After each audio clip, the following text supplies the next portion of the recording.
History in ಶಾರ್ಟ್ಸ್ಗೆ ನಿಮಗೆಲ್ಲರಿಗೂ ಸ್ವಾಗತ. ಕರ್ನಾಟಕದ ಇತಿಹಾಸದ ಬಗ್ಗೆ ಅತಿ ಹೆಚ್ಚು ಮಾಹಿತಿಯನ್ನು ತಿಳ್ಕೊಳ್ಳುವಾಗ ನಾವು ಶಾಸನಗಳನ್ನು ಅಧ್ಯಯನ ಮಾಡ್ತೇವೆ.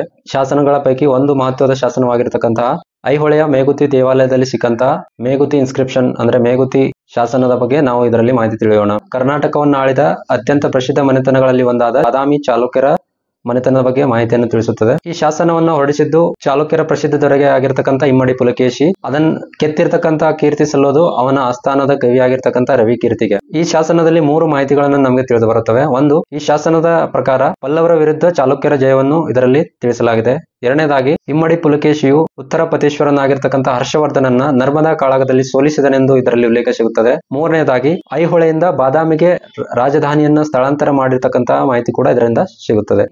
ಈ ಶಾಸನ ಹೊರಡಿಸಿದ್ದು ಬಾದಾಮಿ ಚಾಲುಕ್ಯರ ಪ್ರಸಿದ್ಧ ದೊರೆಯಾಗಿರ್ತಕ್ಕಂತಹ ಇಮ್ಮಡಿ ಪುಲಕೇಶಿಯ ಕಾಲದಲ್ಲಿ, ಅಂದ್ರೆ ಕ್ರಿಸ್ತ ಶಕ 610ರಿಂದ 642ರ ತನಕ ರಾಜ್ಯವನ್ನಾಳಿದ ಇಮ್ಮಡಿ ಪುಲಕೇಶಿ ಬಗ್ಗೆ ಇದರಲ್ಲಿ ಮಾಹಿತಿ ದೊರೆಯುತ್ತದೆ.